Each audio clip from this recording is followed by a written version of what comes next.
की टिन की झोपड़ी के बाहर टूटा फूटा ठेला खड़ा था, जिस पर सुबह सुबह बेचने के लिए सब्जियां रखी जाती। अंदर उसकी पत्नी नीमा और 2 छोटे बच्चे गुड्डू और पिंकी ठंड से कांपते हुए सिकुड़े पड़े थे। विकास देखो न, पिंकी का बदन भी बिल्कुल ठंडा पड़ा है, कंबल अपना पुराना हो गया है। आज तो चूल्हा भी नहीं जला, घर में लकड़ी खत्म हो गई और खाने के लिए राशन भी नहीं। क्या करूं सीता, आज बाजार में सब्जी नहीं बिकी, लोग भी ठंड में घर से निकलना नहीं चाहते। कुछ दिन से तो कमाई ना के बराबर है।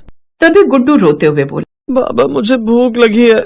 कोई बात नहीं जी, घर में थोड़ी सी सब्जी तो है ना कच्ची, आज मैं उन्हीं को काट कर इनके लिए सलाद बना देती हूँ, कुछ तो पेट भरेगा। नीमा ने कुछ कच्ची सब्जियां उठाई और उनका सलाद बनाकर उसमें नमक डालकर खा लिया। उसे खाकर वो सब सो गए। फिर अगली सुबह धुंध से ढकी हुई थी, लेकिन सूरज का नामो निशान नहीं। विकास ठेला लेकर निकल पड़ा तो नीमा ने जाते हुए उससे कहा, विकास आज कुछ भी हो बच्चों के लिए थोड़ा आटा ले आना, कल भी जैसे तैसे उन्हें यही कच्ची सब्जियां खिलाकर सुला दिया था।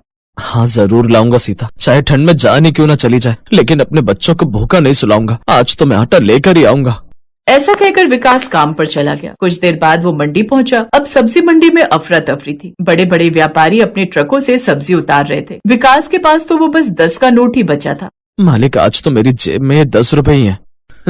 अरे विकास इतने पैसों में क्या ले जाएगा, आज तो टमाटर ही 50 रुपए किलो है, इतने में तो हरी मिर्च भी नहीं आएगी।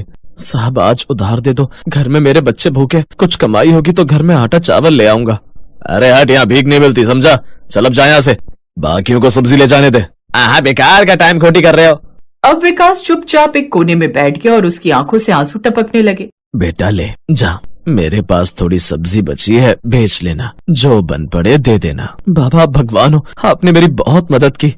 अब विकास के चेहरे पर हल्की मुस्कान आ गई। फिर विकास सड़क के किनारे ठेला लगाकर आवाज लगाने लगा, आलू ले लो, गोभी ले लो, ताजी सब्जी।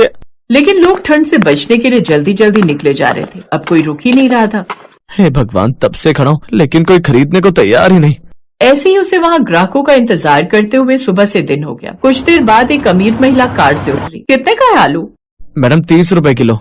क्या इतना महंगा? चलो ड्राइवर आगे चलते हैं।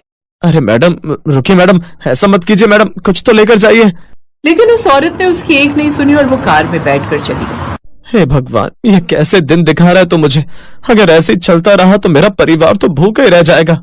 विकास अब प्रभु का नाम लेकर लगातार अपनी प्रार्थना करता रहा। ऐसे ही दिन से दोपहर हो गई, लेकिन उसका कुछ खास नहीं बिका। अब दिन पर दिन ठंड बढ़ती जा रही थी और समय के साथ विकास के हाथ सुन्न हो गए थे। हे भगवान, अगर आज भी कुछ कमाई नहीं हुई तो घर में चूल्हा कैसे जलेगा। तभी सामने से एक पुलिस वाला आया। ए ठेले वाले, यहाँ खड़ा होने का लाइसेंस है क्या, जो तू इतनी चौड़ में यहाँ खड़े होकर सब्जियां बेच रहा है? लाइसेंस नहीं साहब, वो तो मेरे पास नहीं है। साहब गरीब आदमी हूँ, ठंड में बस 2 पैसे कमाने आया हूँ,